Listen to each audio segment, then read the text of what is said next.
বাবা তুমি কিসের জন্য এসেছো বাবা? তোদের শিক্ষা দিতে এসেছি রে বৎস, তোদের শিক্ষা দিতে। তাহলে তোমার গরুর শিক্ষা আমি দিতে চাই। তাহলে প্রতিদিন 7 সমুদ্রের পানি খাবি আর 1 গ্লাস করে দুধ আমাকে দিয়ে যাবে। যা বৎস। ঠিক আছে বাবা, আমি যাচ্ছি বাবা। আশীর্বাদ। বাবা আমাকে তো বাড়ি থেকে অনেক বিয়ার চাপ দিচ্ছে বাবা, একটু কিছু বলে দাও না বাবা। ও বাবা চং ধং মং টং বাবা 7 সমুদ্রের পানি খাবি। আচ্ছা বাবা।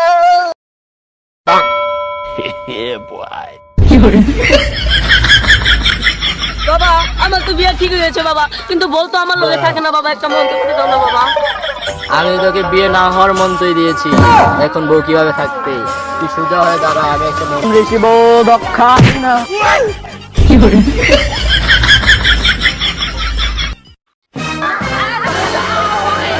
প্লিজ আমাকে ক্ষমা করে দাও প্লিজ।